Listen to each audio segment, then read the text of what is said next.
Welcome to another episode of BAM! That's Boris and Matt Weekly, the show where we talk about some sports, the show where we talk about some entertainment, and to round it all off, we talk about sports entertainment. We're your hosts. I'm Boris, and as always, I'm joined by Matt. Bonjour! How's everybody doing out there? We hope you're doing well. It is an eclectic show. A grab bag, a mixed bag, if there's ever been one here on BAM. It could be the one and only time we do this gimmick. Might become a yearly tradition. Hopefully we don't embarrass ourselves and our friends. But Boris, it's the Love Guru edition of the BAM Boys. Hopefully it goes better than Mike Myers' movie, The Love Guru. I expect it to go the exact same way. I expect us to never talk of this gimmick and this episode again after today. But really, I think it'll be fun. I think it's different. I think it'll be a good few minutes of laughter. So, what are we going to talk about on today's episode? We have some NFL wrap up. Then we also have the Love Gurus, the dating advice corner. I don't know what we're going to call it. And then on the wrestling side, well, it's really a mixed bag. We're going to talk about some random matches. We're going to preview Elimination Chamber. And we're going to preview Impact's No Surrender, which both are this Saturday. Just a reminder, this Saturday, after Elimination Chamber, the Smack Daddies are going to be after casting about the Elimination Chamber at some point in the afternoon. It's a weird schedule. Like, I'm still trying to wrap my head around, wait, it's a noon start time. Yeah, it's so strange. So very, very odd. Yeah, I'm off on Saturday, so I'll probably be checking it out during the day. If it's a good show, if it hooks me, I'll stick with it. But I'm not. I'm glad that we're not doing the aftercast. I am not married to that particular wrestling program, buddy. The card looks kind of interesting, though. We're going to tell you about it in a little bit. Before we get into the nitty gritty, how are you doing today, buddy? How you feeling? I'm good, but I'm honestly tired. It's been a week of just constant. I haven't had a day off, right? So it's been it's almost been 2 weeks that I've worked straight. So I'm exhausted at this point. I'm ready for a day off. And hopefully no one from work is listening, because tomorrow I am not answering any emails. I am essentially going offline. We have Monday off. It is a family day weekend. So I'm just going to honestly try to chill, relax, catch up on my stories, on my life, might see some family. I got other people to see and maybe make up and whatnot. But it's going to be a Boris weekend. The weekend of Boris. The weekend of Boris. I love it. Yeah, man, that's a really good call. Family Day's coming up, isn't it? Yeah, that's the 21st, Monday? Yep, it's on Monday. It's the ultimate made-up holiday. I absolutely love it. Everyone at work makes fun of it because at work, so my company is based in Montreal, but we're in such a niche market of the tech industry that, we have people all around the world. So everyone just makes fun of Family Day specifically, especially the Americans, because, the Americans, they don't have any federal holidays, essentially from New Year's up until Memorial Day. I guess they do have, Martin Luther King Day, but not everyone gets it, right? Yeah, exactly. So it is a made-up holiday. I mean, they're all made up technically. Is it any more silly than Valentine's Day? Yeah, but we don't get a day off from it. Yes, true. Yeah, but I welcome the day off, although Tuesday will be pretty busy for me at work. But hey, that's fine. Yeah, I'm definitely going to do nothing on that Monday as well. It'll be a good time, buddy. Yeah, it will be. So you're back in Canada. You've made it home safely. You have crossed the border. Yeah, everything is good. We're all good, man. But it's a different world out there. Let me tell you that. It takes some getting used to. Like, I forget just how I forgot how my own bed felt, Right on. So yeah, how weird was it being in a place with like less restrictions, less mask rules? And where did you watch the bowl? Did you before we get into the Super Bowl, where did you consume the Super Bowl? I watched it in my room. I just watched it in my room. I had a couple offers to meet up with people, but the reality was just like, no, regardless of whatever, right? And how you feel and how I feel and whatever.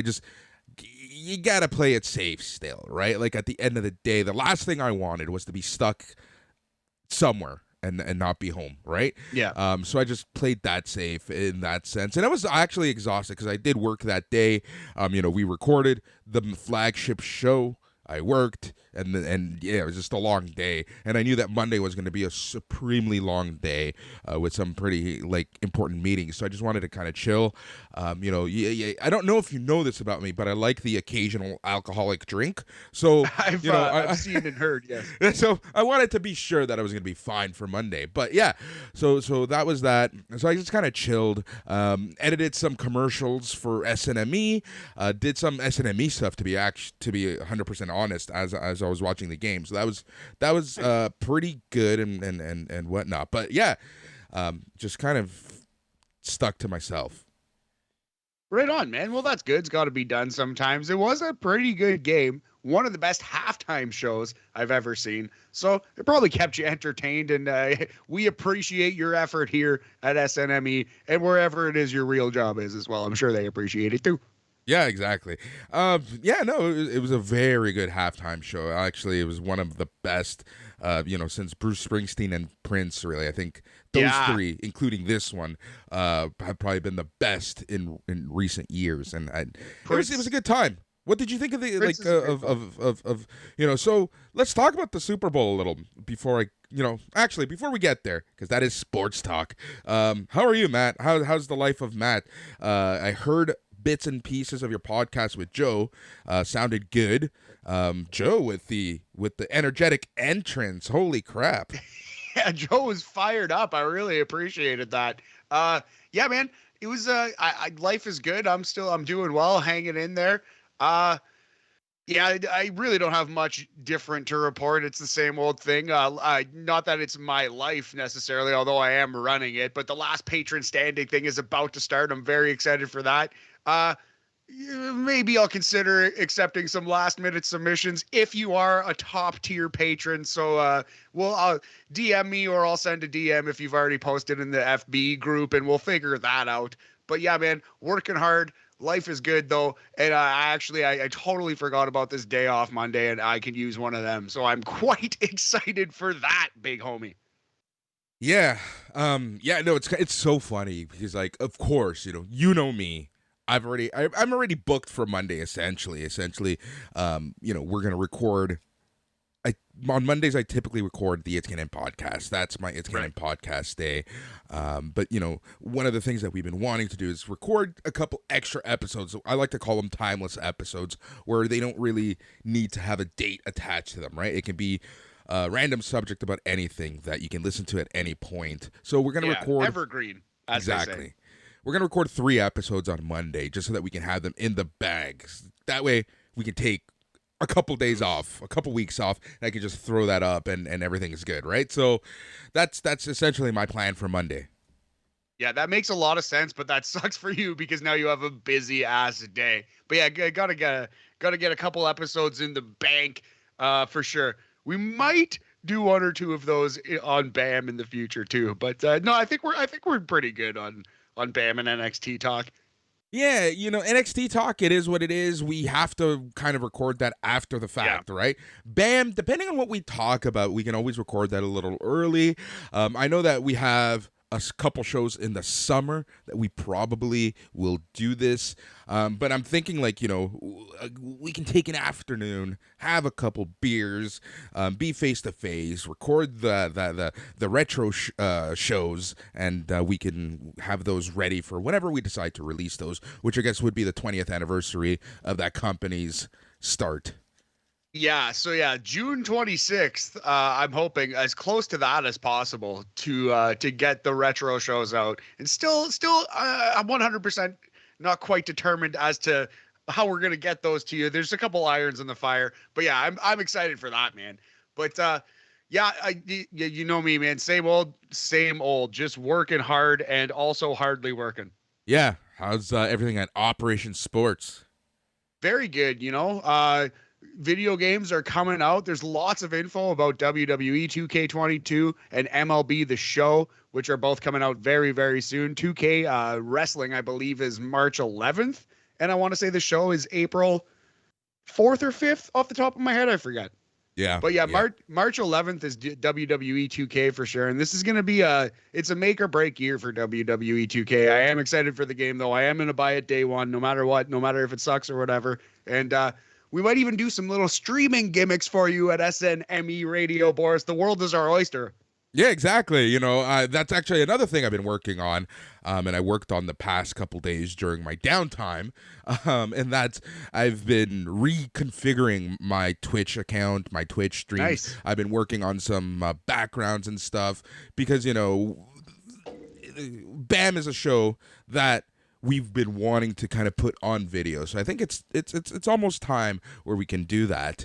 And you know, we'll see. We have some ideas. We'll have this Twitch channel where we can do some streaming. We have some fun ideas. If people think that the Love Guru gimmick is ridiculous, just wait to hear some other gimmicks we have in mind on that Twitch channel. But yeah, we have a lot of things coming up, and it's you know what, this is going to be the next few months are going to be a lot of fun. It's going to be a lot of fun. We're going to be super busy. But, yeah, man. And holy crap, I'm just looking at myself. I have a lot of white hairs right now. Yeah, you're looking pretty gray, buddy. This is the grayest I've ever seen Boris. Yeah. You're salt and pepper Aguilar. Yeah, it's crazy. Like, I just can't stop looking at myself. I don't know what that says about me. Give me 5 minutes. I'm joking. But yeah. Man. Yeah, it's just so yeah. What else is going on? What else? Any good stories? No, I would rather be behind a paywall for some of these stories. Fair enough. Let's leave it at that. So okay, let's talk a little Super Bowl. Boris, you watched live from your hotel room in the Big Apple, New York City. Had a couple people over. We're still eating Super Bowl leftovers. In fact, we had a big spread, so it was fun. It's been a while since we had like a full house of people laughing and watching a specific game. So it's always good when you can get that going. And it was a pretty fantastic football game. There was one, I don't think you can call it like even a black mark. It was a minor stain on the game. Right at the end, there was a terrible penalty, which pretty much directly led to the Rams winning this game. Had it not been for an extremely chintzy defensive holding penalty on the Cincinnati Bengals down the stretch, the Bengals are probably the Super Bowl champions, Boris. Yeah, possibly. You know, it's easy to say that, right? It's easy to say that everything was going to, like, you know what I mean? Like, it's easy to say that everything was going to work out in such a way that the Bengals were for sure going to win. But I don't work in absolutes, right? Like, chances, you're probably right, but you never know what can happen. But you are right. Only a Sith speaks in absolutes. And that's like the only thing I even know from Star Wars. That, and I think Luke Skywalker made out with his sister or something. I'm not quite sure how that worked. If your name starts with M, I am looking for a new co-host now. I know Family Guy did the Star Wars episodes. That's a thing. They sure gave them a good ribbon. Yeah, so it's funny that you even bring that up, just because, like, did I tell you that that's my Christmas tradition? Is to what? Watch the Family Guy Star Wars? Watch the 3 Family Guy Star Wars episodes on Blu-ray. Yeah, I bought them when the 3rd one came out. It's beautiful box set that they had. And every Christmas I watch all 3 of them. And the reason for that is because this box set did come out around Christmas. And my best friend Mike and I, for some reason when we lived together, that's something that we would do around Christmas. So it's just a tradition that continued. And man, it's just so those 3 episodes are just pure gold. Yeah, the 3rd one actually they even make fun of the fact that they're starting to mail it in, but they are very good. You know what's funny? I just recently got Disney Plus, pretty much specifically to watch Simpsons and Futurama and Family Guy to some extent. Although I like Family Guy less than those. But I'm just like, I'm not lying, 20 minutes ago watched the first Family Guy Star Wars episodes. They broke it down to 2 parts on Disney Plus, and yeah, I was just doing that like less than an hour ago. So they are good. They do still hold up. I laughed a couple times. Yep, exactly. No, they're gold. Like, they're just such good content. Anyway, yeah. I don't know how the heck we got there, but yeah, the NFL is indeed a Death Star, and it was a spectacular bowl. It was a shootout. Some would say it was super. Some would say it was super indeed. And you were watching in a galaxy far, far away, Boris. But do you think Christ. the Rams and the Bengals? Do you think either team will be back next year? Do you think both could be back next year? If you had to pick one to make it back to the Super Bowl, which of these two teams would you take? So the fan in me says the Bengals because there's just something about Burrow. There's just something about him. I don't know what it is. I want to hang out with that man. Like, I think he's hilarious. I think he's just a good guy, right? Like an all-around good guy. There's like something about Joe Burrow that you just can't help but just want the best for him, right? But the Rams on like we've been saying this, best team in the NFL on paper. Oh, absolutely. Sorry, I thought you had more to that. I was just getting a drink there. Period. Yeah, man, absolutely agree. Best team on paper. We said it all season. So I think they have more of a chance to come back if they can retain even half of their roster. And they're in their window. Like, they've sold a lot of draft picks. They are trying to win the next couple of years. And then it's going to be an aggressive rebuild. Exactly. So we'll see exactly where they end up. But, like, yeah, I think out of the two teams, my heart says the Bengals, I want them there. But the reality is the Rams, like, they probably have another 1 or 2 years with this team. Yeah, exactly. At best, like 2, maybe 3, but I think that's stretching it. I think this is like year 1 of a 2-3 year window where they have legitimate shots at being the team to beat, and then it's going to be over for the Rams. So, but yeah, before we move on from the Super Bowl, we got to talk about this. We should have placed some more bets because while we both did get the Rams winning right, we didn't cover the spread, so that kind of sucks. But I still think that you got screwed out of your MVP pick. Oh, tell me about it. Aaron Donald was the MVP of that game. All respect to Cooper Kupp. Aaron Donald was the most valuable player in that game. I don't think the Rams win that game without Aaron Donald. They certainly don't get that last sack without Aaron Donald. He literally made the Super Bowl winning play, Boris. I think he finished with a sack and a half, I forget. But yeah, no.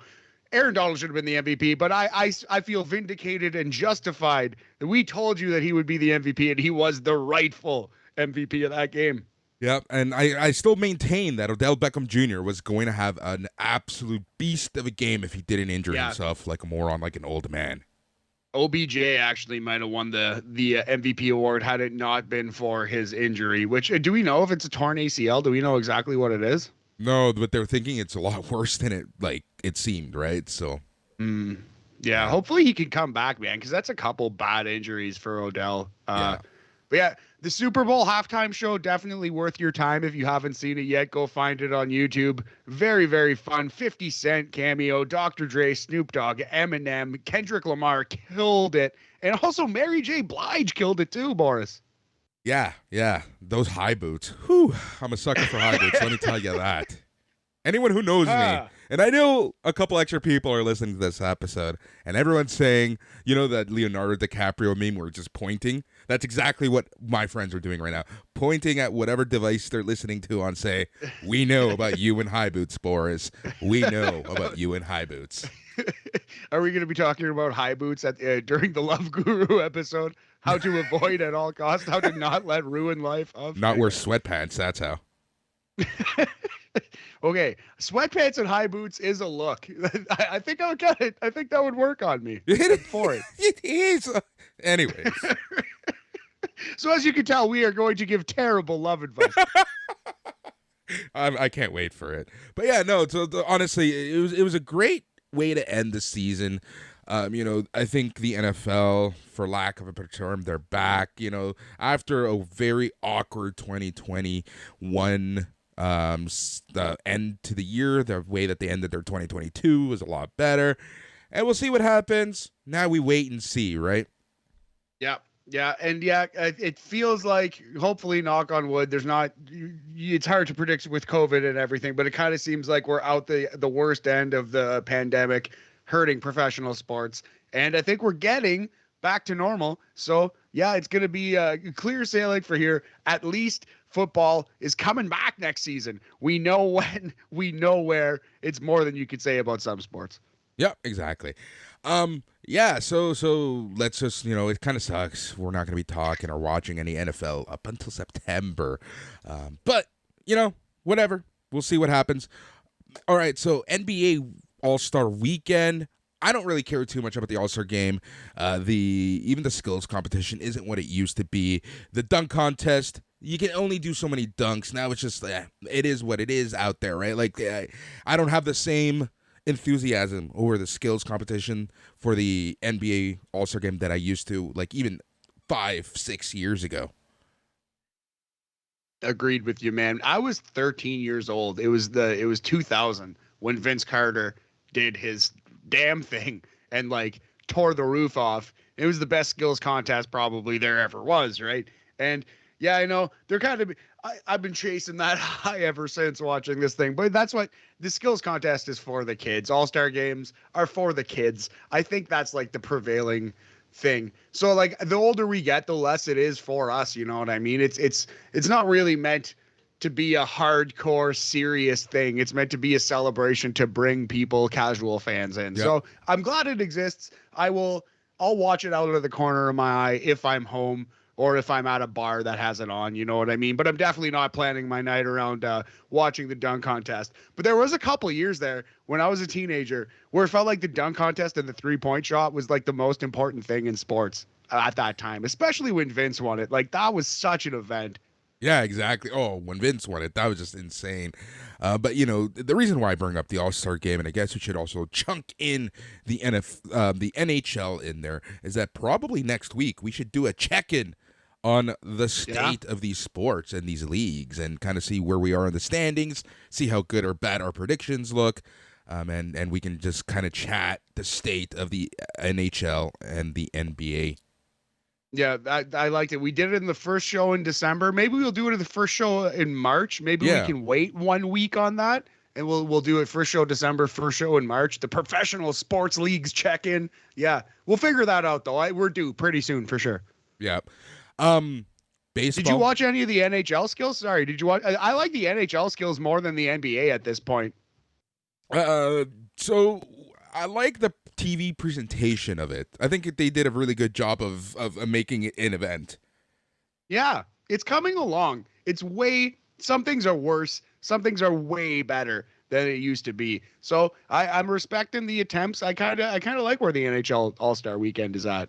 Yeah, I still think that we got to get back to East versus West. I hate this format. It's I want best v best or best v best that decides to show up that weekend. Yeah, I get why they changed it, but North America versus World could work now better than it did in 1998. There's more international superstars now than there were then. So I think they could flirt with that idea again. Yeah, exactly. Especially on the Olympic years, right? Yes. Or they could just create their own Olympic All-Star game. Like, you know what I mean? Like, instead of just do All-Stars by country instead of by conference or whatever. I was going to pitch that. Like, I was going to say, why don't we do, like, Canada, U.S., Russia, and everyone else, right? Yeah, something like that. They could figure something out. It would lead to some weird All-Stars, like on Team World or Team Slovakia or however thin you want to slice that onion. But, yeah, man, I don't know. I like that they're trying things in the NHL All-Star game. Yeah, exactly. We talked about this last week, and I just wanted to quickly bring this up before we move on. That's the MLB. I don't know. Sometimes I feel happy when we talk about something, and then hours later, on TSN or Sportsnet, they're actually talking about what we talked about. I know it's complete coincidence, but it's kind of just, it's a good reminder that, hey, this stuff actually is happening, and what I'm talking about is the MLB lockout, because pitchers and catchers should have been getting ready to report next week. Yeah, man, it's very disappointing. I said it last week. I don't see this thing ending before Memorial Day, man. I really think we're going to miss baseball. And if it gets deep into the summer, it's going to severely hurt the sport. Yep. Oh, man. Honestly, it's going to be bad. If we get deep into the NHL playoffs, the closer we get to the NHL playoffs ending, that's why Memorial Day is a good indicator, and MLB still hasn't started, it's going to get worse and worse and worse and worse. Yeah, absolutely. Like once the NBA and NHL playoffs are over, if the baseball season hasn't already like begun and is in the swing, it's a disaster. Yeah, exactly. A huge missed opportunity. It could be. It could be. I'm really nervous, man. I'm really nervous about what the hell's gonna happen because remember when they locked out me, you, and every actual analyst person who gets paid to talk about this stuff because they're a lot smarter than us. Everyone said and wasn't worried because everyone's like, they'll be fine. They'll figure it out. But now it's just like, come on, guys. Yeah, the lack of desire for either of the sides to really come to any agreement, and more on the owner's side, where it seems like they're not even willing to begin negotiations, let alone meet the players halfway. Every time that they negotiate and absolutely nothing begins to get resolved, it gets scarier and scarier. Yeah, exactly. But here we are. Here we are. I can't believe that we're actually in this situation. Yeah, February 17th, man. Like it feels like there's still time, but also boy, that time goes quick. And you're gonna blink and before you know it, it's gonna be like, oh shit, we're officially missing baseball games. And they haven't even like worked out the top 5 biggest issues on the table yet, right? So I am scared that we're gonna miss time. If you put a gun to my head, I think I would tell you they're gonna miss time. Yeah, actually, you know what? It's in terms of my season tickets. I think I'm gonna cancel my Jays season tickets because fuck both sides at this point. Hey man, I feel sad for you because I know how excited you were to buy those, but I can't blame you for that decision, man. That makes a lot of sense. And I'm gonna tell my ticket rep, essentially, fuck both sides. Like they got to figure shit out. I'm not gonna keep my money in your organization, for no reason, right? Like, there's no point for that. I will rather take those couple $1,000 and I can put it. I'll even put it in its own account, waiting to rebuy season seats. You know? Yeah, I feel you. Yeah, man. But yeah, why would you pay for a service that you're not getting? You are getting absolutely zero return on that investment in any possible measurable way. So yeah, fuck them, fuck them, fuck them. Even if they sell a bit, as Lil Wayne would say. Exactly. All right, Matt. Is it time? Are we gonna do this? Are we going right into? Are we closing with? What are we doing? You drive the bus here, buddy. Oh, I'm driving it right into people's hearts. All right, man. Let's do it. All right, we're gonna do this. So last week, as a complete joke, we talked about this. But the more I thought about it as Matt was talking, because I really don't listen to him too much, I was thinking that this would be a hilarious or horrible idea. Regardless, someone's gonna laugh. Y'all are gonna laugh either with us or at us, and I don't know what direction this is gonna go in. I don't know if I'm. There's a good chance I might even cut this from the episode. We'll see. But we're gonna try this out. And I'm shocked that people even responded to us. Yeah, I didn't get many or any serious questions. I got a couple joke responses, but let's see what we got here, buddy. All right, let's take a look. So, I actually also put this out to my friends group, which is the worst thing I probably could have done.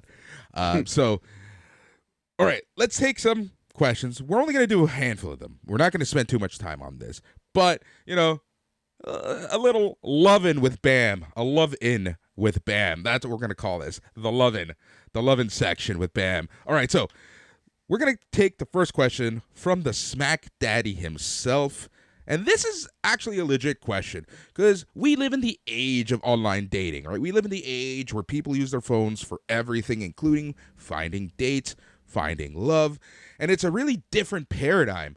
I'm going to be 100% honest with you. I have never used online profiles. This is not my thing. I think I created one as a joke and I was drunk, and it might still be out there, but this is not something I'm active on. This is not something I've ever tried. I'm an old school guy, right? Like I prefer talking to people.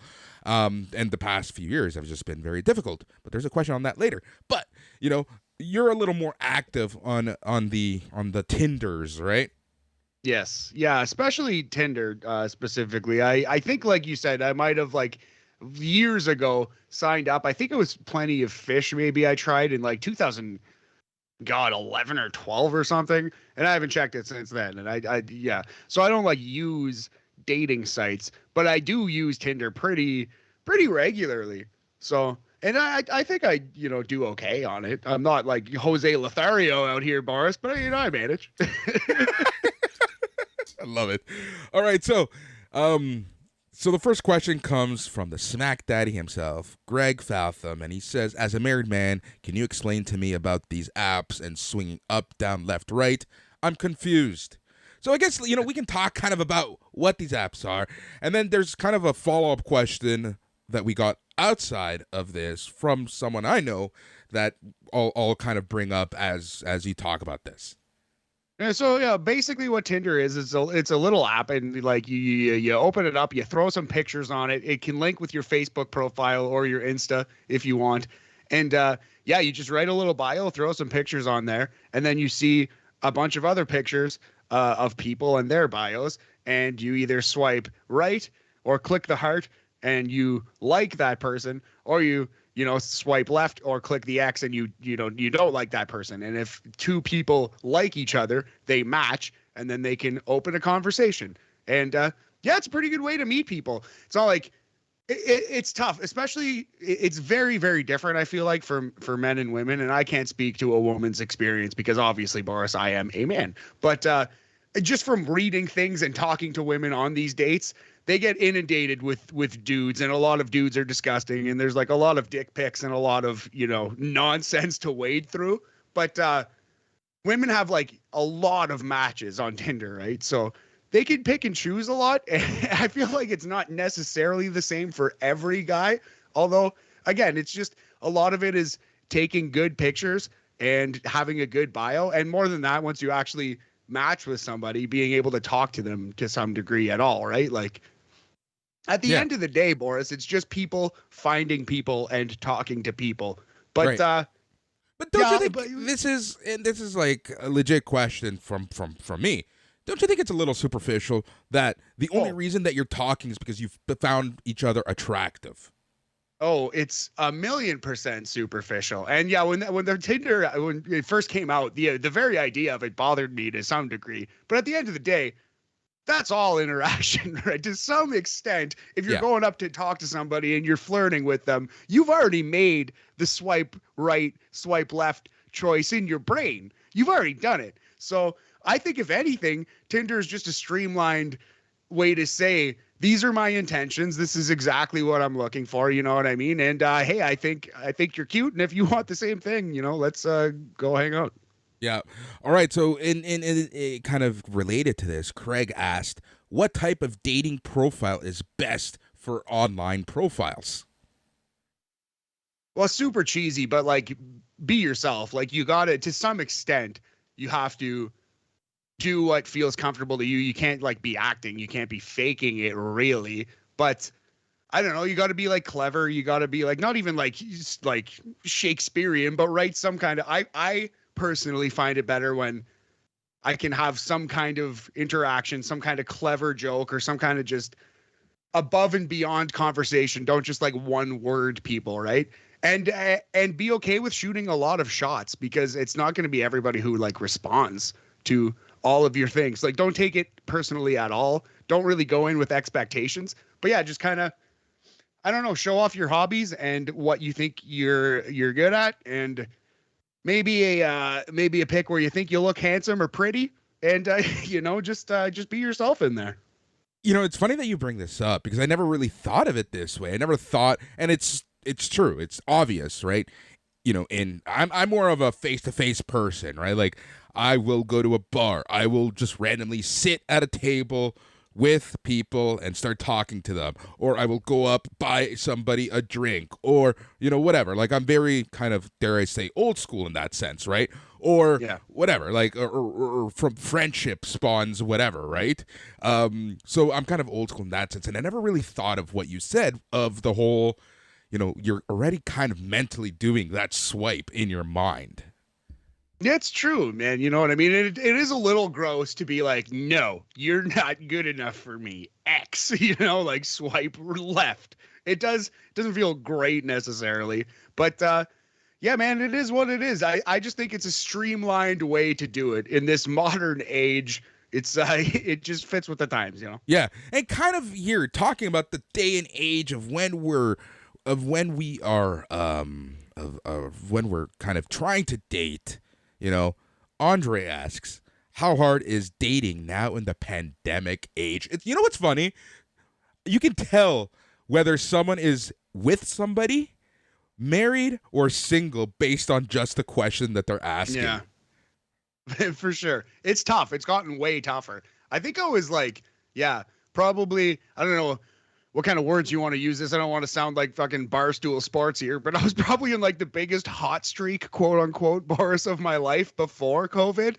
And boy, the pandemic ground that to an absolute halt. So that alone has made me bitter at COVID. But I've still dated a couple people since COVID started. I've still, you know, had some matches on Tinder and had some successful, actually, I don't know, I'd say maybe probably one short brief relationship, which I have talked about before on SNME radio, and like, yeah, you know, a fling here or there, but yeah, it's much different. It's getting easier every day, especially with restrictions, but yeah, it's way harder for sure. There's way more conversations that lead to nothing, way harder to make plans if the person you're talking to is, say, immunocompromised or has any like relatives who are and might take the pandemic like seriously or more seriously than you. Like there's also this whole politically charged vibe going on where, you know, if you don't super agree with what's happening right now with somebody, that might be a game breaker right there, right? So it's way tougher. It's not impossible, but it's way tougher for sure. Yeah, exactly. And then you see, for me, I'm finding it half near impossible. Like, everyone knows my situation more or less, right? I kind of hint at it, right? But I'm technically single, technically speaking, and that alone is going to probably get me in a lot of trouble, right? But the reality is, we're not committed. We're not together. It's not official, right? It's kind of like the way that some of my friends put it. It's like we're the Ross Rachel right now, where it's just will they, won't they, will they, won't they. So, you know, I have kind of before this really started, I was kind of testing the water, seeing what's going on. But because of the pandemic, that's really put a halt to everything. Like I haven't been, you can't go to bars and pick people up. And I still, like, for lack of a better term, refuse to use online dating. I don't know. I just feel so much more comfortable talking in person. I think I'm fucking hilarious in person. I don't know if I can translate that well in text. Right? Like, I'm not sure. I just feel so much more comfortable in person. I can relate to people. And you know what the other thing is? I'm really good at reading people. I can read people really well. So for me to do that, I need to see people face to face. It might be the salesperson in me. I don't know what it is, but I just prefer speaking to people. So because of the pandemic, it's put a halt to a lot of that quote unquote search. Not that I'm searching, but, you know, it's been, if I was, and then to be 100% honest, like, you know, that interaction I had with Barbershop Girl, you know, that to me was just like another example of like a face-to-face interaction. That's how I would typically, historically meet people, and you never know where it's going to go from there, right? So during the pandemic age, it's been tough, but luckily, you know, I've kind of had someone there per se, right? And we'll see exactly what's going on. But yeah, it's just the pandemic's really, really, really changed stuff a lot. But, you know, got to make do with what's available to you in terms of, you know, where the world situation is. But we'll see exactly what goes on. Now, kind of in the same vein, friend of mine, Mike, he says, thank God I'm married. I love that start. How do you handle dating with tech being how a lot of people meet? Well, it's good and bad, right? There's so many more chances to meet somebody. And man, honestly, like, and like I said, like I'm a chunky boy with a beard. If you're not into a Seth Rogen look, you're not necessarily going to be into me. But I got a good smile, Boris. Not a bad looking lad. Like I do okay. And even I've probably like started talking to, I like at least just said hello and had like exchanged words with hundreds of people because of Tinder. Hundreds, literally. And I've seen like I don't know, maybe 50 give or take or something, right? And not saying that everything has led to this big torrid romantic affair. Some of them were like, a walk in the park and that was it. But yeah, like I think like that's 50 to 100 people that I would have never ever crossed paths with in a million years had it not been for technology. So there's good and bad because you are staring at a screen and it's everything that you just said is completely valid, but also you have an opportunity to meet so many more people. Yeah, no, that's exactly it. One thing I've actually noticed about myself, just listening to this conversation, is, I'm not technically a casual dater. I've never really dated casually. I've never been one like I've gone on dates here and there, but it's never been like like you said, a walk in the park, right? Or something. Yeah. I've always kind of dated with the anticipation of a relationship or something has triggered this now reason why we're going out, right? Like it's kind of been more like that with me. It's never been like this casual one-off type thing.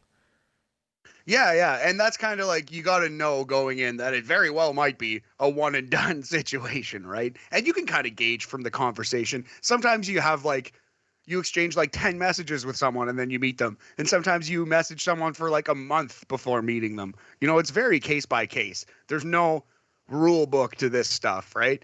But yeah, it has its pros and cons for sure. You meet so many more people than you ever would otherwise. But do you really connect with any of them, Boris? Yeah, exactly. See, that's the thing. I don't know. For me, it's like I feel like I'm wasting my time with that. Like there's just something about that. It's like I need to know what's the end game here. Is there an end game? Exactly. Yeah. Right. So that's kind of interesting. I like this. It's kind of opening up my eyes to kind of how I actually am. Anyways, here's an interesting question, and we can kind of a lot of our listeners are going to probably can relate to this one, especially if they listen to us for the wrestling, which most people do. And this comes from Blaine. We both know Blaine. How does one break the news to their significant other that they're a wrestling fan? So I kind of want to extrapolate this question a little more because, wrestling's wrestling. Wrestling is still kind of shunned upon in pop culture, right? A lot of people can make fun of you or whatever, right? So we can kind of extrapolate this and not only talk about like wrestling, but like how do you tell your significant other that you read comics, that you're a geek, that you're a nerd or something like that, right? Yeah, so I think it matters less now than it ever has because someone's got their thing. Like everyone's got their one thing that like they're nerdy about. You know what I mean? And if it's not pro wrestling, it's Gilmore Girls or it's like reality TV shows or it's whatever it might be. Literally there's just described me. You know that I'm a huge into Gilmore Girls, right?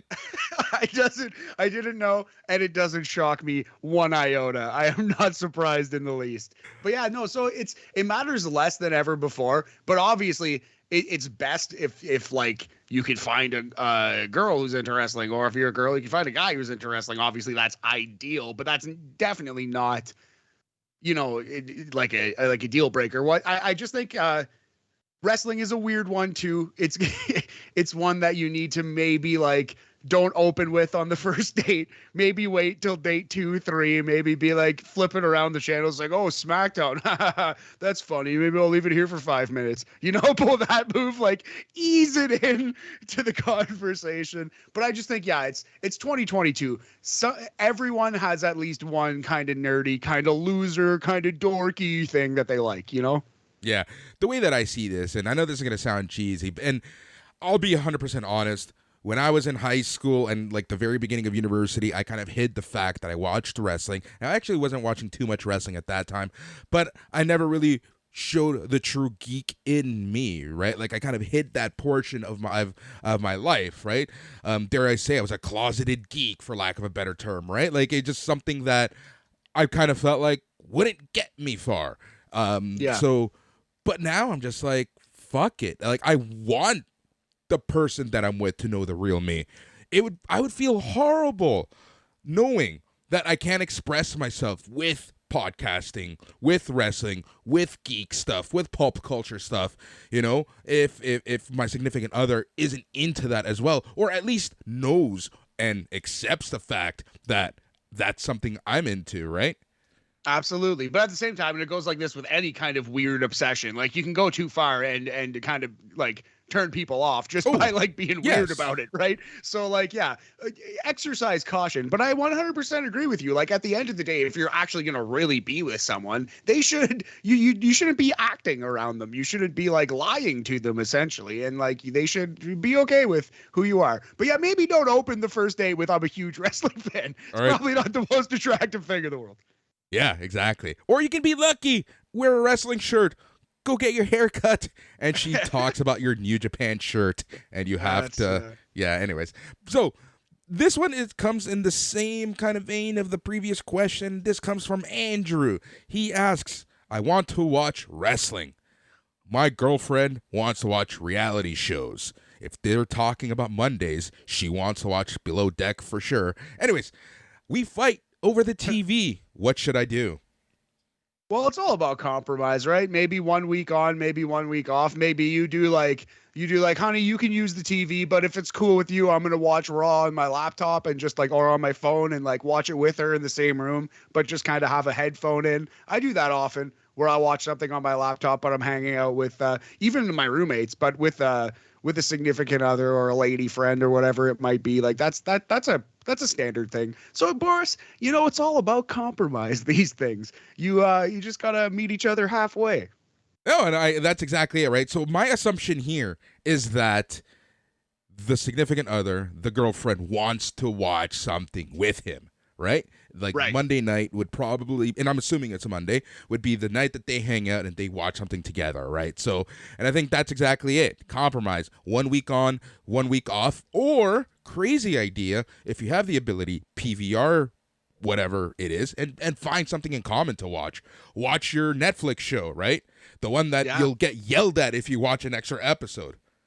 Exactly.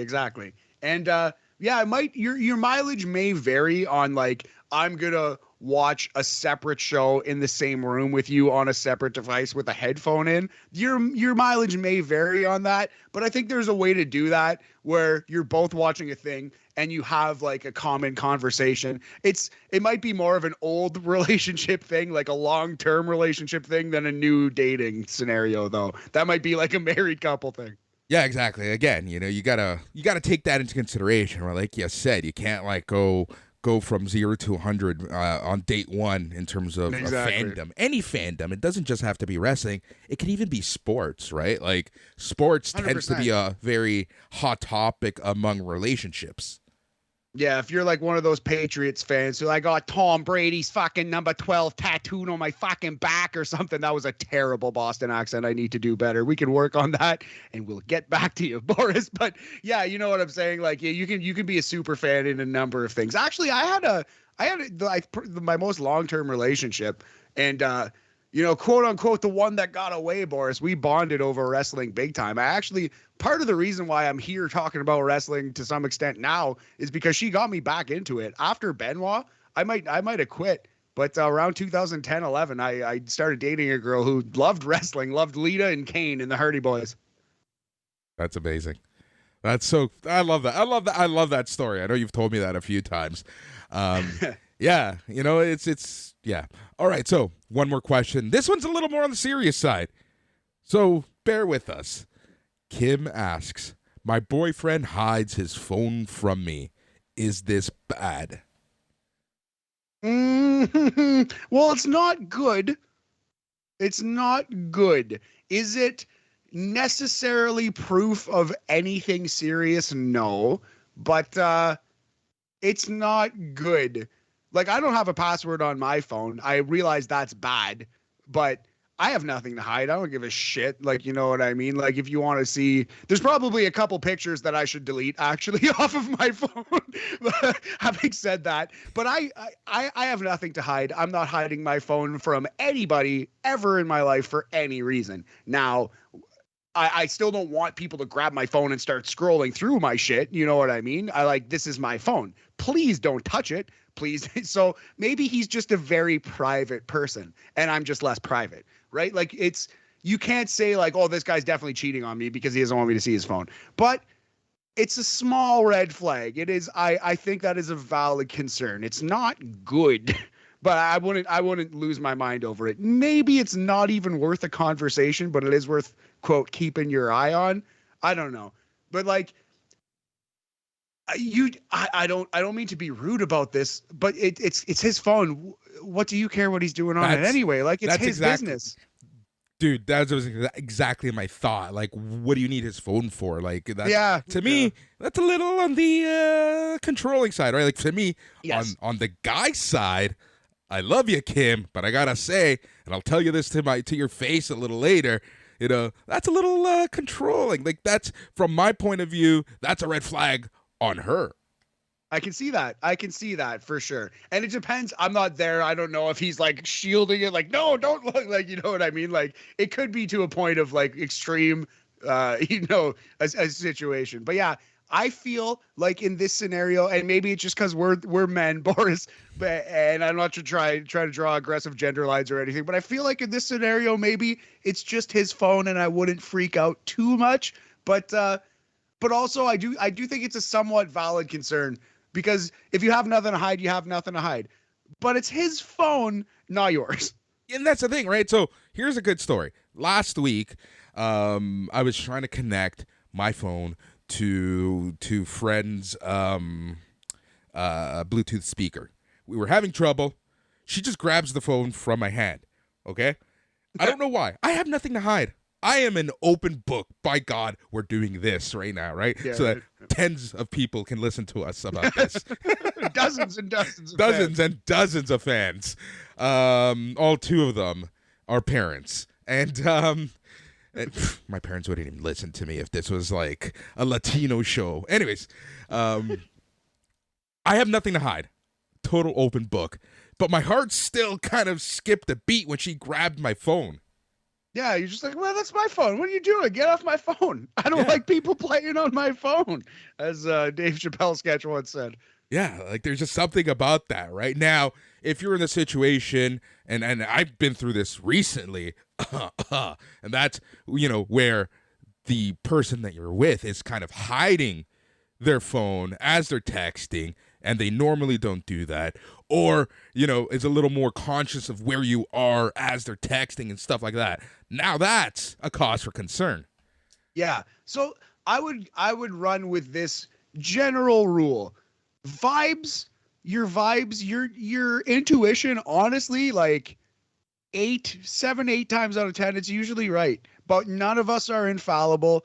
None of us are, gods. And we can all be like paranoid about something that's really a different issue. You know what I mean? Like, maybe the conversation that you want to have with your boyfriend isn't about his phone. Maybe it's a separate conversation that you really should be having, and I don't know the relationship at all. That's not for me to say. Or maybe it goes with you too, Boris. Maybe the conversation you should be having with a lady friend isn't necessarily that she's hiding the texts, right? It should be a different conversation entirely. But I just, I do think like your vibes are there for a reason, and intuition does mean something, man. And like, honestly, like most of the time it's correct, but not all of the time. None of us are infallible. None of us are gods. And sometimes you're paranoid. Sometimes you're wrong. Sometimes you're just being dramatic. Yeah, no, exactly. But you're right. Like 9 out of 10 times I'm right with my gut feeling, right? Like, I think so. I have been cheated on, and I picked it out, knew exactly whom it was and whatnot, and my gut was right, Heart of heart, like, gut of guts, Boris. My gut of guts said I was right, and I know I was right. But and then thing with that situation, and kind of like another situation is where the other person tries to gaslight you and make you think you're fucking insane for even thinking like this, for even thinking that they're talking to other people or seeing someone else or whatever, right? It's like, it's just, and it makes you go insane, because it's like, it's my life, blah blah blah blah blah blah, you don't trust me, blah blah blah blah blah. That's not a good thing at all, because that's 100% gaslighting, right? If you're made to feel like you're going insane, like you've done something wrong, that's a big no-no as well. Absolutely. Yeah. Gaslighting, that's a terrible thing. Yeah. You never, you ever watch a King of Queens episode? Kevin James, charming guy. That episode should be Dumb Idiot Gaslights Beautiful Woman That He Doesn't Deserve. That should be the title of that show. It's actually fucking insane how often Kevin James is just openly lying to and manipulating Leah Ramani on that show. So my advice is live your life as though it never, ever looks like a King of Queens episode, unless you're a fat guy who wants to be with a hot girl. Like I do. I was literally gonna say that's my life. Other than the Kevin James Leah Ramani thing, which is a goal we could all shoot for, I think.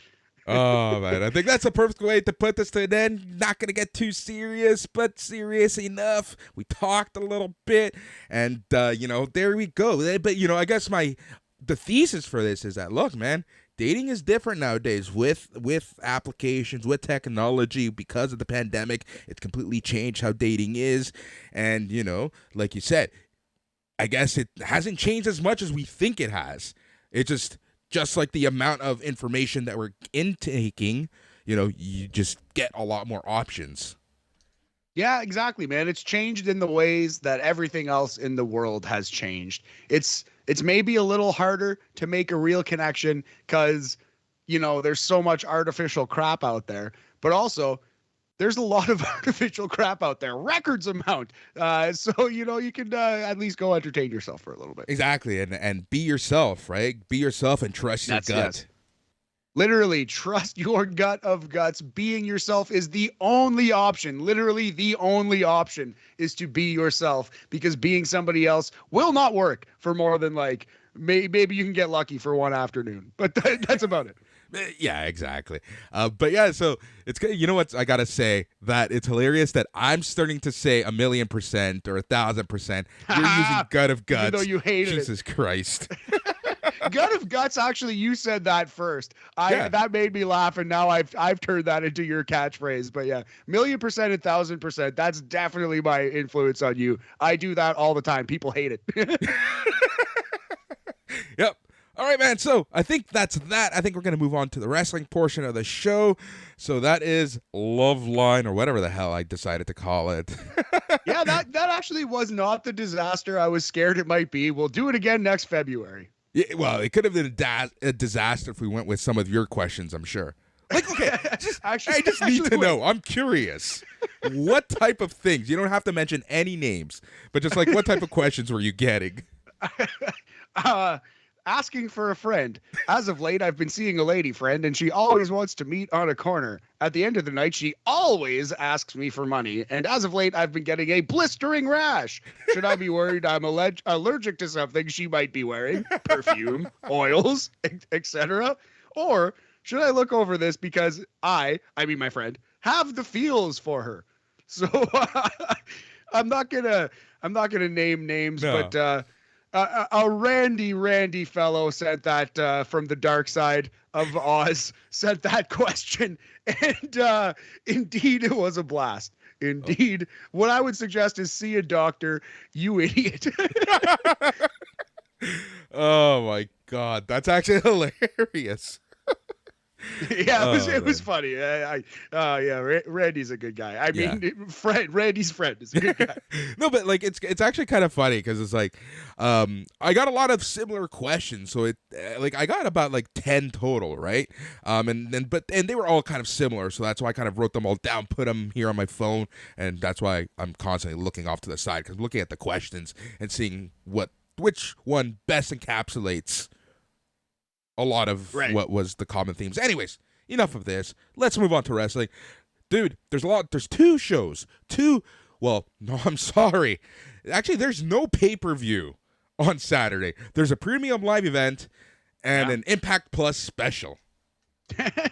Pay-per-view is a thing of the past. There's 4 every year, and All Elite Wrestling puts them on. Impact Plus special and premium live events, the wave of the future. Yeah. All right, so let us talk some Elimination Chamber first. That is, and we're just going, chronologically through Saturday. So Elimination Chamber, 12 noon, Saturday. You know what's interesting? And I got to get this off my chest right away. We used to laugh at the fact that these Saudi shows, number one, horrible. I still hate the fact that they go there, but here we are. And it was okay when you can ignore them, because essentially they felt out of canon, right? They kind of felt like an annual comic book where it was this random story that really didn't matter in the grand scheme of stuff. But now that they are a legit pay-per-view, one of the major pay-per-views of the year, I don't know how I feel about it, right? Like it's good in the sense that where Raws and SmackDowns are focused, because the thing I hated the most was when they had these Saudi shows and they're essentially promoting 3 pay-per-views all at once. Man, I trillion, zillion, bajillion motherfucker, it's 100%. You can't get more than 100%. Agree with you in the maximum amount of numbers that mathematics will allow, Boris. Yeah, man, I would really love to not give a shit about this show on Saturday and just, live my life like a normal human and not watch wrestling at noon. But, I also love wrestling and I'll check it out if I have nothing on the go. But yeah, no, I miss the days of the Saudi prince going, hey, can you bring in Yokozuna? And Vince McMahon's like, well, actually, he's been dead for 20 years, but we'll find you a sumo guy. And just them not caring. Now, Boris, this is Fastlane. This is the final stop on the road to WrestleMania, Boris. So yeah, it's an important show that we actually kind of have to pay attention to as people who cover this stuff. Yeah, it's still weird though. Like, at least it's on the weekend. It's not on a freaking Thursday, right? Like, I remember the last Saudi show, we were recording BAM as the show was happening. Oh yeah, I remember that. Man, that's so weird, these Saudi Arabian shows. The fact that we're talking about a Saudi Arabian professional wrestling show in and of itself is pretty crazy. Elimination Chamber. That name still doesn't escape me. I still love that. Yeah. And 3 different chamber matches on the show, buddy. Yep. All right. So you have the card in front of you. Let's go through the card. Let's throw in our picks. We got to start the pick contest again. Oh, yeah. We could start the pick contest back again. Also, there's only 2, not 3. I'm an idiot. But so we will begin with the Elimination Chamber match for the WWE Championship. Lashley bringing the title in versus Brock Lesnar, Seth Rollins, Matt Riddle, AJ Styles, and Austin Theory. Right. So, my gut tells me that Lashley is going to retain. I think that's the obvious choice, but, stranger things have happened. I'm taking Lesnar in this one. I think they're going to do the title for title. Or they might have the double switch and have Goldberg beat Roman. But I think they're going title for title. Brock's going to win the belt. So here's the thing about if they do the double switch. I don't think Fox would be very happy of Roman Reigns showing up on Mondays and Fox only having Goldberg. I think there's something to be said about that. Interesting. Yeah, I can see that. I think that makes a lot of sense. I don't think the double switch is happening. I think we're getting Warrior versus Hogan. Yeah, I think that's exactly what's going to end up happening. But here we are. All right, so you're thinking, so my pick is Lashley. Are you officially going with Lesnar? My pick is officially Brock Lesnar. Okay, there we go. Yeah. And in the last patron standing contest, Boris, we have picks for Lashley and Lesnar in. So someone's going home no matter what. Yep. More on that later. So, yeah, we'll talk about that to wrap up this episode, last patron contest, because I have a couple questions now that I'm part of it. Beautiful. Okay, can't wait. Okay, Becky Lynch versus Lita for the Raw Women's title. Should be a fun match. Becky wrestling one of her heroes, one of her idols. At the end of the day, Lynch wins clean in the middle of the ring. Yeah, 100%. Has to be, right? Lita can't win, can't she? No, I don't think so. That would be way out of left field. I think we're staring down the barrel of Becky versus Bianca at WrestleMania for that title. Usos versus Viking Raiders. Interesting match for the SmackDown tag titles. I think Usos retain. There is a pick in for the Usos. Only one pick for the Usos in on the group. Yeah, I think the Usos got this.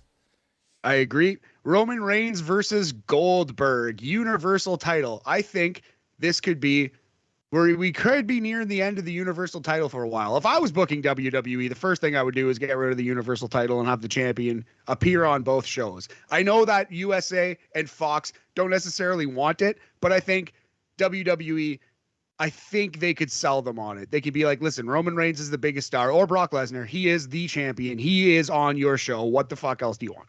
Yeah, exactly. That's exactly it, right? Appeases everyone. Now, So yeah. So you think? So did you put in your pick?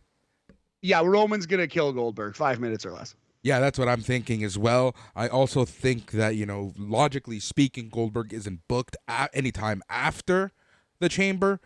This is his last official appearance contractually, so kind of makes sense that Reigns would win. Yeah, I think Reigns is going to steamroll him pretty good. It's just Goldberg is here because he's got one more match on his deal and he's going to get a lot of money to show up in Saudi Arabia. Yep. Drew McIntyre versus Madcap Moss. Falls count anywhere. Boris, I'm picking Madcap Moss. I'm eliminating 20 people in my own game. A lot of picks are in for Drew McIntyre. It's possible that I'm jobbing out hard. I might be the Scotty Too Hottie or the Spike Dudley of this game, but I might be a mad genius, Boris. Madcap Moss all the way. I would put some money on Madcap Moss, but if McIntyre does indeed end up facing Baron Corbin at WrestleMania, it would only make sense for him to win this match, kind of going through both of them. Having said that, it is WWE. Doesn't fucking matter what happens. We're still going to get Baron Corbin versus Drew McIntyre. It is WWE. It is a Falls Count Anywhere match, and Drew McIntyre's already beaten Madcap Moss. So. I am mostly picking this because I don't want to win my own game. I think, especially the first time we do this, I don't want to win my own game. That's lame. So it's just I'm kind of Barry Horowitzing myself, but I'm not picking Austin Theory or like Liv Morgan or Dewdrop. You know what I mean? I'm picking somebody who I actually think has an outside chance to score a hilarious upset. So I'm probably going to lose, but there is a slight chance that McIntyre loses his match with fuckery.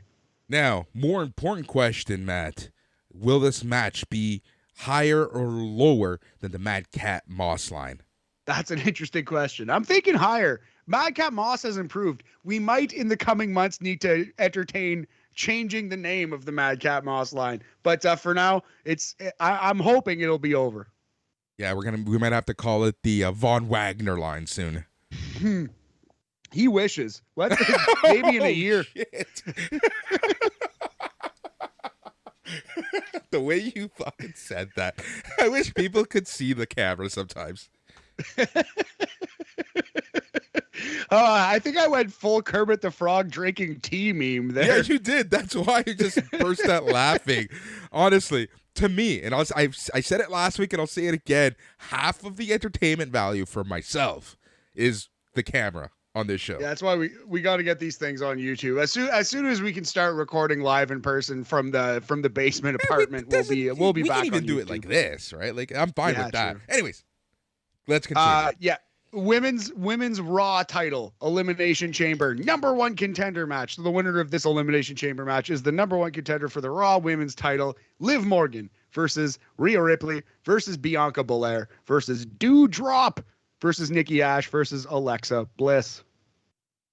All right, so part of me wants to say Alexa Bliss, but the more intriguing match at WrestleMania would be Bianca Belair versus Becky Lynch. So I'm gonna have to say Bianca Belair. Yeah, I think Bianca versus Becky is like set in stone. I'm shocked that nobody's picked Bianca yet in the group, in the Survivor pool. I'm pretty surprised about that. If I was playing for real, I might actually pick Bianca. Okay. Tag team match, Ronda Rousey and Naomi versus Charlotte Flair and Sonya Deville. Ronda Rousey still a babyface at this moment. Yeah, and apparently there will be a stipulation added to this match where Ronda Rousey has to have one arm tied behind her back. Huh. Well, that pretty much guarantees that nobody will be selecting any of these 4 women in the pool. But yeah, that's something. Sure, whatever. Just prolong this thing to get it to WrestleMania. Whatever. I love your enthusiasm, Matt. So, yeah. Also, Mysterio versus Miz in a match we've probably seen a dozen times, but sure. That's Mysterio, legit on the card. yeah, Mysterio versus Miz, singles match.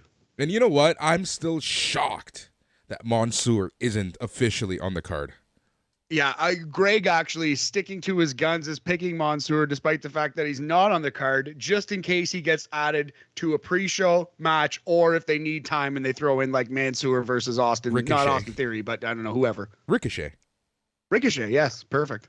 I think that match would be good, actually. Oh, it would be awesome. That's a great call. All right, so yeah, that's the entire card for Elimination Chamber. It's coming at you noon, 12 Eastern, Saturday afternoon, I guess, or right at noon, not quite afternoon. And let's do the same gimmick with No Surrender 2022 coming at you Saturday night, February 19th. Yep, this is an Impact Plus special. We will try to get Bob Kapoor on to give us the lowdown after this show, because I kind of want to do a State of Impact.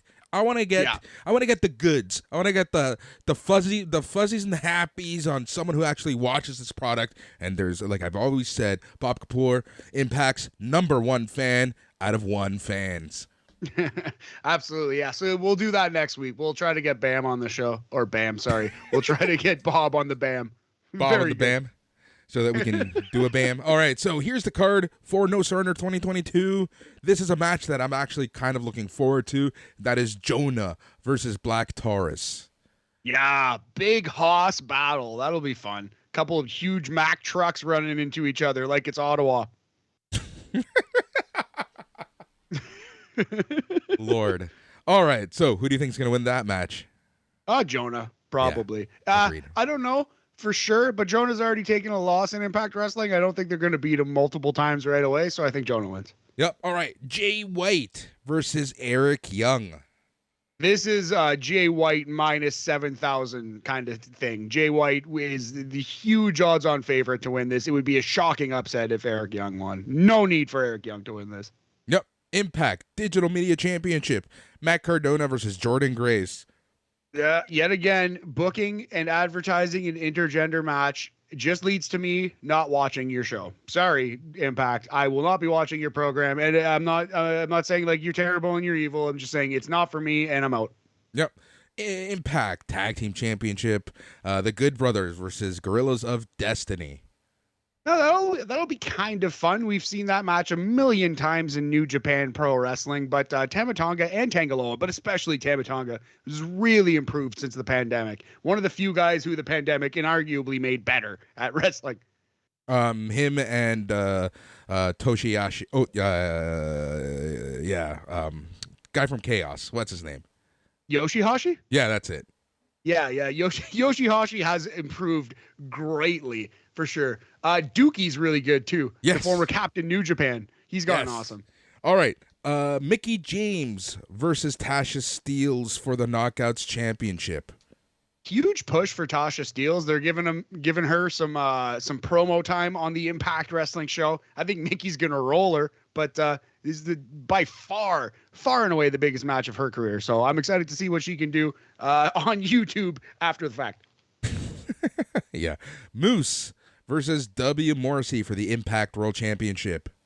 They've done an excellent job building this, and Big Cass is a credible main event threat. Like, his push has been really good. It's like textbook 101, how to get a monster over. It's shocking to say this, buddy, but Impact is doing a better job pushing monsters than WWE is right now. We've been saying that for a while. WWE cannot book monsters anymore. There's only, they just don't know how to do it properly.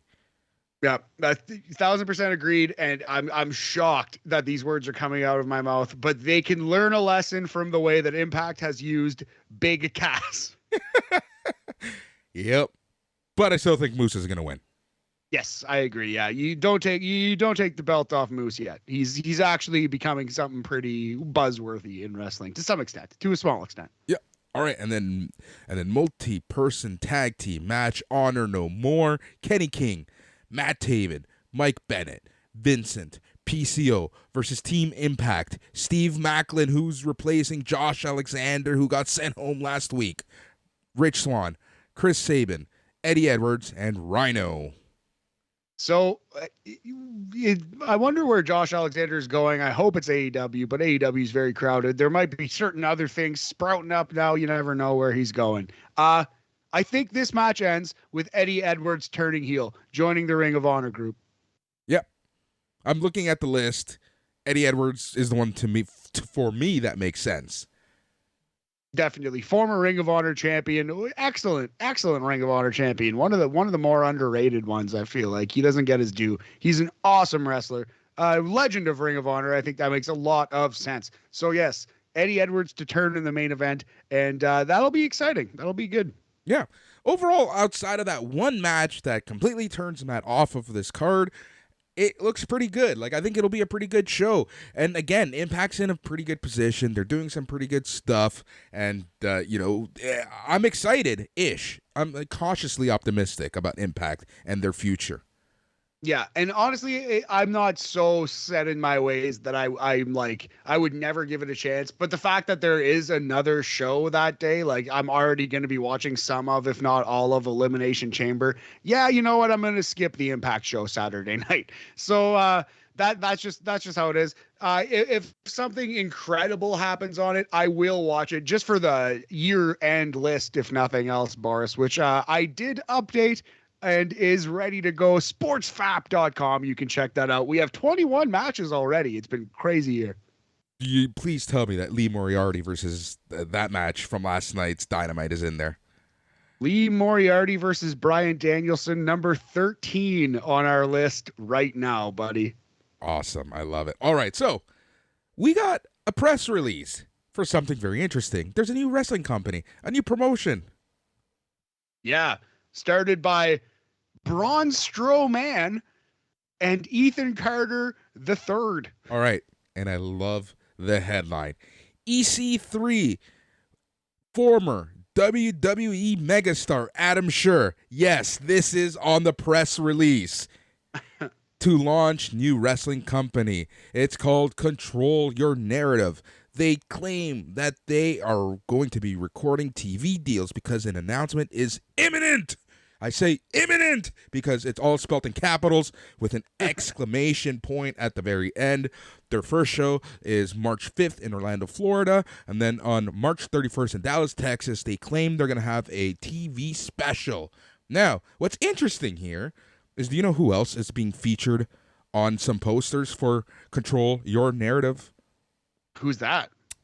Karrion Kross. Oh, Carry On Cross, eh?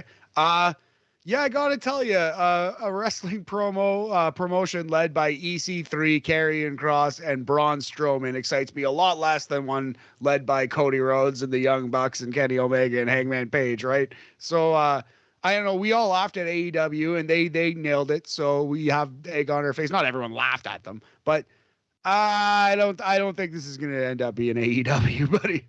I don't think this is gonna be GCW, buddy. Yeah, maybe not. We'll see. I mean, God bless them. I'm cheering for them.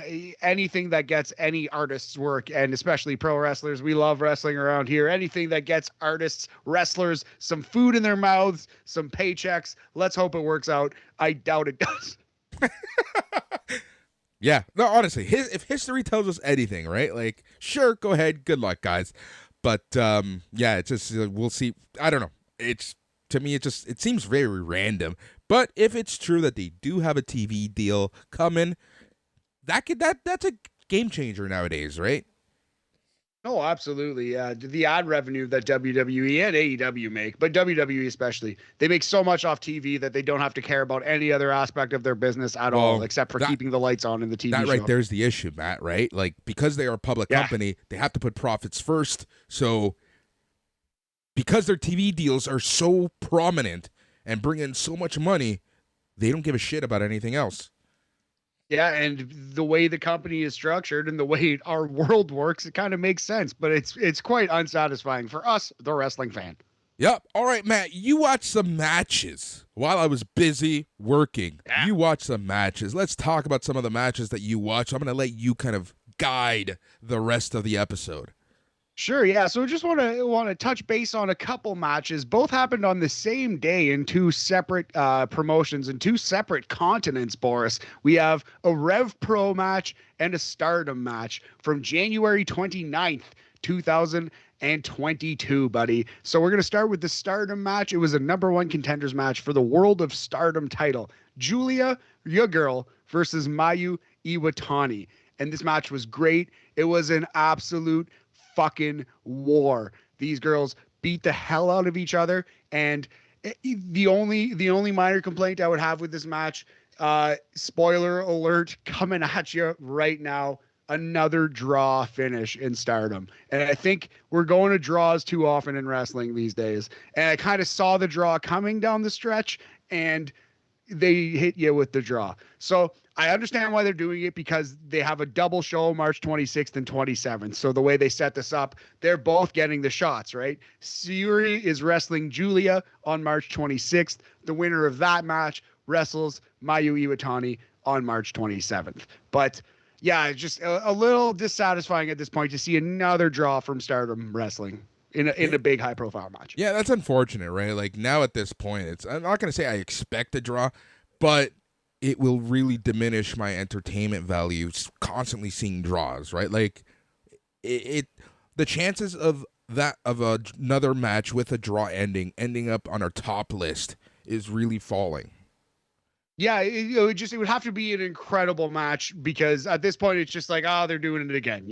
It feels like it's becoming a little bit of a trope, the way that certain things just happen all the time in wrestling over the course of like 6 months or a year sometimes. You know what I mean? Like everyone starts doing this move, or everyone starts doing poison runners, or everyone starts doing the X finish, or you know what I mean? Like this is the hot thing lately. It seems like draws in huge high profile main events. It's the Canadian destroyer of match endings now. Well put. Exactly right, man. But yeah, so we will be watching again Stardom coming up. There's the Stardom Cinderella Journey show. I actually don't think I'll be watching that on February 23rd, but March 26th and 27th, I'm definitely going to watch both of those big World of Stardom title matches, Syuri versus Julia on the 26th, and the winner of that will wrestle for the title that Syuri currently has versus Mayu Iwatani on March 27th. Very cool, very cool. All right, what else do you got? All right, so that was a top 10 match on our list so far this year. He's another match that's in the top 10. Michael Oku versus Will Ospreay from Rev Pro High Stakes, also January 29th, 2022. Now, you haven't seen this match. I would say you should for sure watch both of these, but you have to watch this one. You have to at some point. I don't think it's the best match I've seen all year. It's probably the most unique match I've seen all year. I don't know what they're going to do with all the heel heat they put on Will Ospreay, but this was like the most pure evil bad guy performance I've seen in a wrestling match in a very long time. And this man has to lose the undisputed British heavyweight title in Rev Pro to a strong babyface. They have to put this heat on someone for it to be like an excellent thing. But yeah, this was like pure evil Will Ospreay here. Right. So I've heard interesting things about this match. What's your take?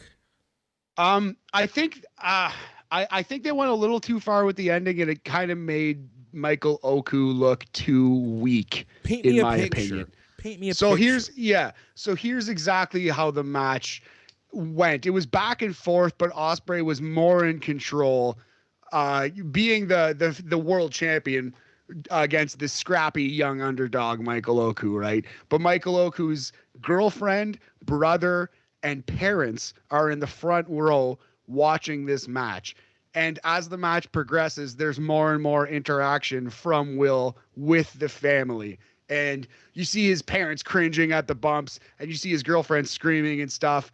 And that's all fine and good. But I feel like they went a little too far with it. And also the actual finish of this match is Will Ospreay hitting hidden blade after hidden blade after hidden blade, maybe 5 or 6 in a row, and repeatedly pulling up Michael Oku in front of his family and hitting him with another one.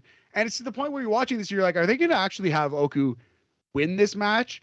Because they're really making him look kind of kind of bad and really like beating the shit out of him here. And it's kind of feeling like a little bit like a snuff film. Like it's not feeling like a comfortable, cool wrestling day. It just kind of feel bad for this performer getting, embarrassed in front of his family to some degree. Like we all know wrestling is fake, but at the same time, your family doesn't show up wanting you to lose the wrestling match, So anyway, he just hits him with his finisher, lifts him up, hits him with his finisher, lifts him up, hits him with his finisher, lifts him up. Michael Oku's girlfriend throws in a towel. Will Ospreay ignores the towel throw, which I guess the wrestler could just decide to ignore the towel throw in now. I thought towel meant match over. Neither here nor there. Maybe the girlfriend wasn't an official licensed manager, Boris. But so it just, I felt it was too much against poor young Oku, kind of made him look bad. And I don't know where they even go from here with Ospreay. Like, I think they created enough heat in this match that they should have just changed the title right there and should have had Oku win it. I don't really know. I didn't love it. Still a great match, though. Do you think that this is their way of trying to build Michael Oku as that super face down the road to eventually beat him? I hope so. I definitely hope so. And that could be a very like dramatic way to do it for sure. But I still think he hit him too many times. It was just too much of the same at the end. It was just I didn't need him to hit 7 finishers and lift him up 6 times. Yeah, I love how everyone tries to recreate the Hart family at ringside, right? Yeah, it's so funny because Survivor Series 1994 wasn't exactly the most beloved show, but that one angle stuck in people's minds big time. Yep, and that led us to, SummerSlam, right? Like SummerSlam 94 as well. Like it was like that to me, that was huge, right? Like seeing the family there kind of divided. Why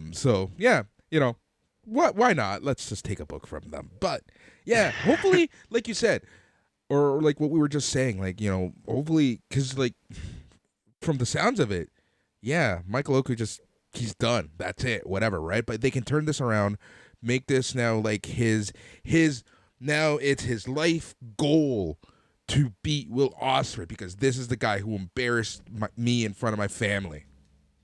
Yeah, exactly. And I like that story.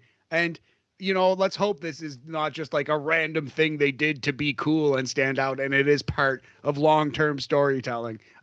We'll give him the benefit of the doubt. And like I said, incredible match, 4.5-star match, and like top 10 of the year, and easily could stay there for the whole year. You know what I mean? Like it was really, really good. But at the same time, like if you were picking nits, that was the nit to pick with it. Like I do think at the end, it was just too much of the same. They absolutely killed Michael Oku dead. And I don't necessarily know what the entertainment value is in watching a man brutally murdered in front of his family, unless and we'll see what the follow-up is, I guess. But yeah, I just, I didn't love the ending to this match. I did like the structure of it a lot less high flying than you would think. Will Ospreay wasn't doing like space flying tiger drops and stuff. He was like a grounded bad guy heel champion. Right, and he's changed his style recently, right? I don't know if it's injuries catching up or it's because he's a heel, he wants to change his style, but he's been very much more technical and grounded as of late.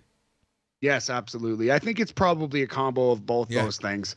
That's kind of what I'm thinking. Yeah. All right, Matt, well, we made it to the end. But before we finish the show, I do have a couple questions about the last patron standing. Number 1, can people still sign up? You're not supposed to, but if you are a top tier patron, you are very interested in playing, shoot me a message right away and we'll try to get you in before Saturday at noon. Why did I say September? I meant Saturday. I don't know what the hell you were thinking then. All right, number 2. This is my question that I asked earlier, which I completely kind of would have to change my pick on, and that is for a tag team, especially the match like Naomi and Ronda Rousey versus Charlotte and Sonya Deville. If you pick one person, you have to take the entire team, correct? Yes, in a tag team match, you have to take the entire team. If this game lost to Survivor Series, we might need to revisit this rule. But as of right now, if you take a tag team match, you're taking all of the members of the team, and they are all locked for the rest of the game for you. And number 3, I think people have put 2 and 2 together. The hosts are playing this game just to have some fun, But if one of the SNME podcast hosts win, we are going to do something to give it to somebody else. Then that's the prize. Yeah. Yeah, exactly. If Boris wins, we can't promise that he won't keep the sweater, but we'll try to get the rest of the prizes out to you. If Boris wins, if Boris wins, that's fun. I'm taking this, buddy. This is mine. This game's mine. I was made for this. No, it's going to be a lot of fun. I can't wait to get it going. If you don't have your picks yet in, get them in right away because this thing is locked at noon. Like I don't want to get a pick like, I wanted to pick Bobby Lashley, but like no, like, you know what I mean? Like I don't want to get any after the show shenanigans. Get your picks in now if you don't have them. All right, man. Well, that is the end of BAM. We have a ton still coming. Unfortunately, we don't have a Friday show this week because we did release the old fucks, except an old fuck and a young gun this week, and that's Matt and Joe. They did All Elite Weekly, and that was released earlier today. And the reason for that is I felt bad, and I continue to feel bad, that some of the shows have been coming a little later. So I wanted to kind of gift everyone a show, especially after such an amazing Dynamite. People might want to hear what your thoughts were on the show, so that's there. So then this leads us into Friday. Actually, we might be getting the Smack Daddies with their review of SmackDown be a little earlier than normal so that people can listen to that show before the Elimination Chamber. So the next shows coming up are the Smack Daddies reviewing SmackDown. The Smack Daddies are back after Elimination Chamber with their aftercast reviewing the Elimination Chamber. Also on Saturday, you have Dark Side of the Elite with their Rampage rollout. Then on Sunday, Mike McGuire is back with the flagship show talking the week that was professional wrestling. And that's basically takes us into the new week. But man, things are going to start getting a little busier the closer we get to WrestleMania, and I'm really looking forward to that. And we will be talking about how WrestleMania week is going to work with the after parties with NXT. And by God, there's a rumor that NXT is going to start at 11 a.m., so that's going to be fun. I hope it's 11 local time because that would make it 12 Eastern. I can live with that. Not really, but I can live with that. Yeah. It's that's something. But hey, man, we'll figure it all out. I'll definitely be there. We'll do it. We'll be there. The NXT Talk Boys doing a post-game show on that one. But yeah, thank you so much for your interest in Last Patron Standing. And it's the first of many games coming up for top-tier patrons, cranking out good content every single day. We're trying to make it worth your while. So if you like this thing, tell 5 friends, and then they'll tell 5 friends, and we'll all have a Merry Christmas. Thank you very much for listening. Yeah. He's Matt. I'm Boris. Thank you for listening. Until next time, goodbye. I think we nailed that one. Thanks, buddy. Oh, yeah, we did.